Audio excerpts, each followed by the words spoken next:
Welcome to the Science of Kindness podcast. I'm your host, Dr. Chris Culver, and I'm so grateful that you've joined us today. We share real stories and give you tips, tricks, and strategies to fit kindness into your life. Enjoy and know that you are a bright light in this world. Hello, friends, and welcome back to the Science of Kindness podcast. I'm your host, Dr. Chris Culver. If this is your first time listening, I'm really thankful that you're here. Thanks for choosing to listen.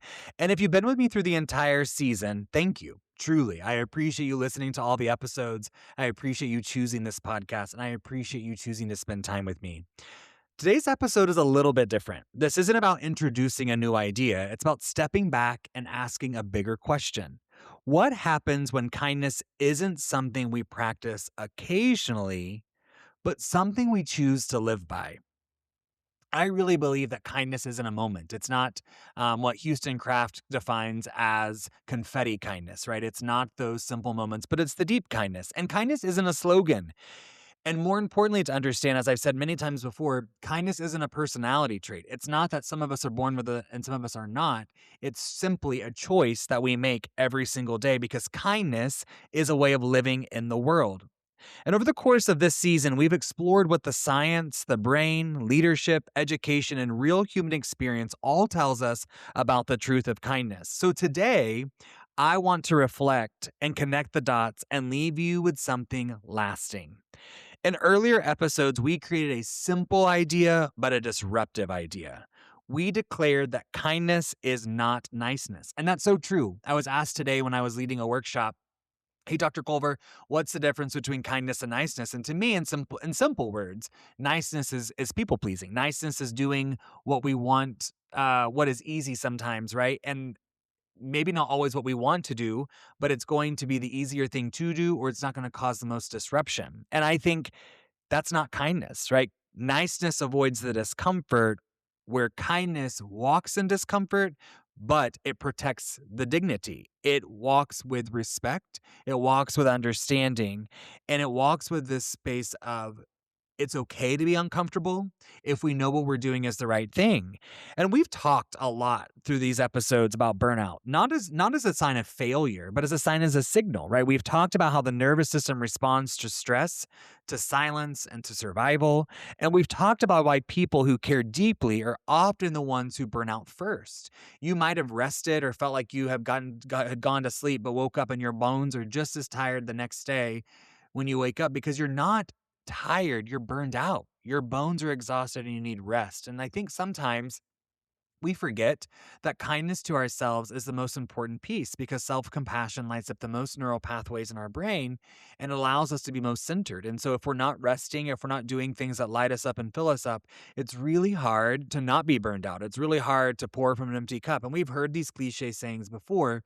And so I don't want you to sit in a space and think, wow, he's just using some cliche sayings. No, that's not it at all. I'm trying to say that those are true words that we have to apply to our own life. We have to understand how kindness impacts us, not just as the outward kindness that we give to other people, but how we use and treat ourselves. We must be kind to our mind. If we wouldn't say it to a friend, don't say it to ourselves. And through this journey, we've talked about how kindness shows up in our minds, but also how it shows up in leadership, how it shows up in classrooms, how it shows up in relationships, but really how we talk to ourselves, right? And the science keeps pointing to the exact same truth. Humans don't thrive on pressure alone. We think a fear-based approach is the solution, or we think that pressure or all this stress is what's going to help us achieve our goals or our aspirations or these never-ending to-do lists. But unfortunately, to-do lists help us get into a stress state, right? They hijack our mood. It might be the daunting mail inbox. It might be the never-ending to-do list that you have on a piece of paper. It might be all the things that are in your Calendly link or in your mind. And all those things can distract us to keep us wondering, worried, in a state of fear. And so humans don't thrive on pressure alone. And my friends Charlie Peck and Joshua Stamper, they wrote a book called The Language of Behavior, and they have an amazing activity that you've heard me reference several times on this episode. But I read this quote, and this passage just stayed with me, and it deeply resonates. And so I want to share it with you as well. It says, if someone doesn't possess the skills to work through adverse or stressful situations, punishment will not magically create a skill set to help them better manage themselves through a fear-based approach. And I read that statement and I sat and pondered for a moment. And I don't think that's unique to young people. I don't think that's unique to one gender. I think that's all of us, that we know that in stressful moments or in situations when we have a fear-based approach, that's not going to change us into be a more regulated state. We're going to be a more fight or flight or more hypervigilant around what's going to be happening, right? We are wired as humans to be seen, to be heard, to be valued, and to be respected. That is the core of being a human. That's our core of wanting to belong. And so if we do not feel these things and we're in an environment that's a fear-based approach, we're less likely to feel seen, we're less likely to feel valued, and we're less likely to feel respected.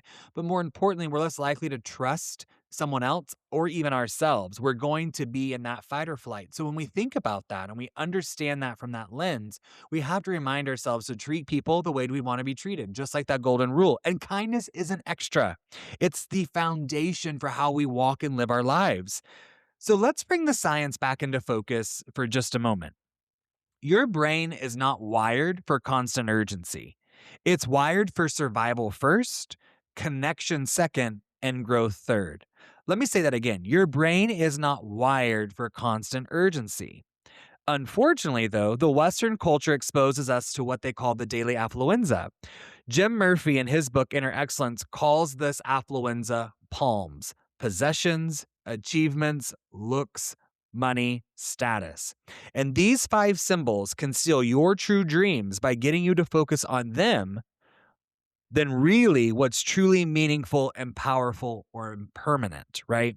If we inject this constant desire into ourselves to gain more and to compare ourselves with others, it's never satisfied. We're always left craving more. We're always wanting more. And our natural attraction to things that make us feel good or look good is where the road diverts from that which is powerful, fulfilling, and permanent. So we can't always go for the quick fixes. We have to think about things that make us feel good in the long term and not things that may necessarily make us look good. Because if we chase those things that do not light us up or do not fill us up or not give us those lasting energy aspects that we're looking for, we stay at that low level. And the issue is not the comparison of the virus, but rather putting your trust and identity into something being transient and unstable. We have to realize that there's always a moving target. So when we choose kindness for ourselves and we're okay and at peace with everything that's happening, we realize that life is happening for us. It's easy to stay rooted in that aspect. You get a moment of pride and you get a reality of a false sense of worth when you choose to go after those desires, right? The possessions, all the things that you can collect, or if you're only motivated by achievements and titles and the next thing, or the looks, right? Or the money or the status. And I've shared on the podcast vulnerably before, I was in that state. I was chasing the next title. I was chasing the next position. I thought that was going to make me feel better. I thought that was going to make me lead to the space that I was looking for, only to be unsatisfied with only a couple of weeks or months and to be back in the same doom spiral. And when you stop and you pause and you realize that's what it is, you're able to reset and recenter, because those things do not fulfill you long term. They're short term dopamine hits, right? We're looking for the long term oxytocin, serotonin into our body. And that is what we really need to think about. When we go into the affluenza, we go into the palms, it's a sickness that leads to despair because our identity becomes characterized by what you have, what we've received, how we look, how others perceive us, and it leads to total emptiness, right? We don't have fulfillment when we're looking and worried about what others might be thinking and do we have this and keeping up with the Joneses in comparison. And I've said this before, and I think it's so important to remind ourselves. If we're thinking that our social media life is reflective of what the real world looks like, it's not true. Not everyone's putting their dirty laundry on social media. If you're comparing your life against their highlight reel, it's going to look a little different every single time because you're not showing the ebbs and flows. So we have to be mindful that we have to go towards things that make us feel excited and that give us love, because we are shaped most not by what we think, not by what we do, but by what we love. For when we ask whether someone is a good person, we are not asking for what he or she hopes for or believes, but what for he or she loves and how they treat people and how their kindness is ever so evident. Love governs our actions and the directions of our lives. And when kindness is absent, cortisol stays high and it makes us less likely to show love. Trust erodes, damaging relationships and impacting love, and people withdraw and shut down. impacting love, relationships, trust, and our physical body. So when we think about kindness as being a weakness, it's not a weakness and it's not fluff, because when kindness is present in the space, oxytocin increases, the nervous system settles, and people think more clearly and they act really courageously. The false conception is kindness doesn't remove challenges. It changes how the brain experiences challenges. I've said it before, and I really mean this to my core. Every day may not be a great day, but there's something great in every single day. Life's going to throw us curveballs. Life is going to make us make lemonade out of lemons that were thrown our way. Everything's happening for us. It's our responsibility to see that and to rewrite it that way. And so when you think about kindness in that aspect, it doesn't remove the challenge. You're going to navigate stressful situations. You're going to navigate things that are hard, right? That is the journey of life. But kindness allows our brain to shift to experience the challenge in a more positive way, to let us know that it's happening for us and not to us. This is why kindness isn't weakness. It's regulation, kindness is resilience, and kindness is leadership. And I believe this to my core, that you don't need a title to lead, that when you choose kindness, the right people will follow. And kindness is not proven in grand gestures. It's revealed in your daily choices, how you operate, your energy, your mindset, what choices you make in your interactions. Are you going to be 1% better today than you were the day before? Are you pausing before you react? Do you have the courage to tell the truth with care? Do you set boundaries that protect your energy? Do you eliminate the energy vampires from your life? And the moment you choose understanding over assumption is where it also shifts. That goes back to helping us foster empathy. The feeling of walking in somebody else's shoes, asking questions, seeking to understand, and assuming positive intent. And that goes back to understand that kindness is not about everything going right, because we don't live in a perfect world. We might on social media, we might on a screen, we might somewhere else, but in reality, we don't live in a perfect world. It's how we respond to things when things don't go right. What am I learning from this? How is this helping me? How am I growing through this opportunity? And now listen, friend, I'm not saying at the moment that you get rejection, that you don't get the opportunity to feel what you feel. Heck yeah, you do. Feel the emotion all the way through. Be sad, be disappointed, be let down. But then remember, rejection is not rejection. Rejection is simply redirection. So when you think about kindness, it's using opportunities like that to rewire our mind so that when those challenges come, we don't see it as a challenge, but as an opportunity to persevere and to bounce back with grit, tenacity, and true resilience. And this is where many people get stuck. They think kindness is simply easy, it's the light switch. But real kindness often feels really uncomfortable at first, right? It's like a muscle. We have to train it every single day. When you go to the gym, we don't lift weights one time and call it good, and you've lost weight and you have now a six pack and all those things. You work on it for years and years and years, and it's the same thing for kindness. We're a constant work in progress. That's why there's the example of being 1% better, as I talked about just a moment ago. We have to make that intentional choice. Will we be 1% better today than we were tomorrow? Will we be 1% better the next day than we were the day before?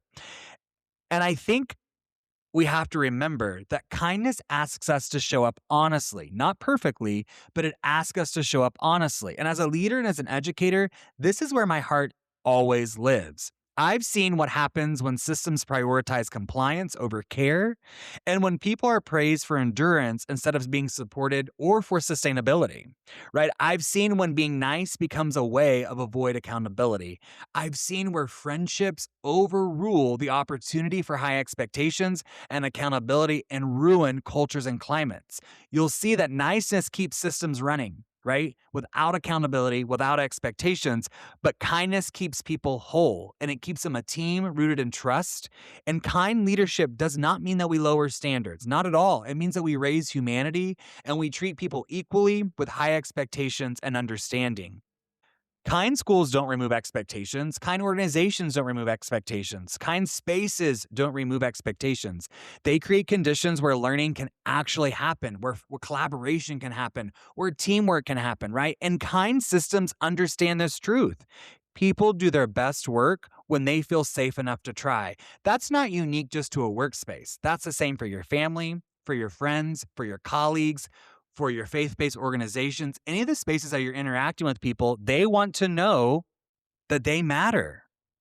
They want to know that they are safe. We all carry invisible backpacks. But we have to also understand that we're all doing our best with what we have in that moment. When we think about our invisible backpack, there's no sign that says, I'm navigating grief, I'm navigating stress, I'm navigating loss or uncomfortable situation or anxiety or stress or any of these things. We just have to be mindful that we're all carrying invisible backpacks.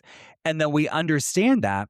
We talk about how relationships are the underpin of it all, right? When we understand that we can carry these backpacks, it allows us to have more intentional conversations to foster relationships and trust, where we're asking questions, we're engaging and giving our most sacred gift, which is our attention to individuals, and we're beginning to foster those relationships so that we can understand people at the core, so that we can meet them where they are, not where we think they're supposed to be. We have to understand that our relationship with ourselves is where it all starts. Many of us, though, are very kind to other people. If you were to ask yourself, hey, do you remember when someone was kind to you? You would say yes. Do you remember when you were kind to somebody else? You would say yes. But if I were to ask you, do you give yourself the same level of kindness? Most likely you would say no, right? Many of us are very kind to others, but incredibly harsh with ourselves. Self-niceness says, you know what? I'm going to deal with this later. I just need to push through and keep going. I'm tired, but guess what? I'm going to get over it and keep moving. But kindness says, wait a minute. Something needs to change. This isn't working. Rest is not weakness. I do not have to be exhausted to earn rest. I am worthy of it. Boundaries are not betrayal. Self-kindness is not indulgence. It's honesty paired with care. And without it, even the kindest people burn out. And oftentimes, the most kind people, the people who are giving the most, they burn out the quickest and the most often. So I think about how we can be intentional with our choices, with our actions, making sure that we're high-fiving ourselves or other people when we come into interactions, smiling at strangers as we pass them, or smiling at ourselves in the mirror, writing affirmations about ourselves to remind ourselves of the value that we bring to spaces, and choosing to rest when we know our bodies are tired, choosing to move our bodies when we know that we need to get out and to release anxiety or a headache, and surrounding ourselves with people who light us up and fill us up. Remember to choose people who choose you, and choose people who light your energy on fire, that make you excited about the life you're living, and do not encourage you to question things that you've decided to do that are better for you. Because sometimes we don't understand all the moving pieces and it may not make sense to somebody else, but you want the individuals who celebrate you regardless. And you have to celebrate yourself. The relationship of excitement, the relationship of celebration of you, and the fear that you might be navigating, the worry you might be navigating, all of those things can be combated with kindness when you choose yourself. So as we close today, I want to leave you with a simple compass that you can carry forward, friend. When you're faced with a decision, a conversation, a moment of tension, I want you to ask yourself first, does this protect dignity of my own or somebody else's? I also want you to ask, does this help in the long term or just in the moment? And then I want you to ask, am I choosing comfort or am I choosing care? Based on those questions, you'll know exactly what to do, because here's the deal, friend. Kindness isn't always loud, but it's always intentional. So remember the 6-second pause. Remember to pause before you react. Wiggle your toes to stay in the present when your mind wanders. And remember the power of kindness. As the first season comes to a close, here's what I hope you take with you, friend. Kindness is not a personality trait that you either have or you don't. Kindness is a practice. Kindness is a discipline, and kindness is an intentional choice you make every single day. And in a world that feels rushed, divided, and really overwhelmed, choosing kindness is not passive. It is incredibly courageous. So, friend, if this episode has given you language, permission, or clarity, please share it. Be sure to like, comment, subscribe, turn the bell on, do all the things so you stay connected with me, your host, Dr. Chris Culver, and the podcast, The Science of Kindness. And as we move forward, please remember this. If you can't find the light, be the light. And sometimes the light you're looking for is the one that you carry on the inside.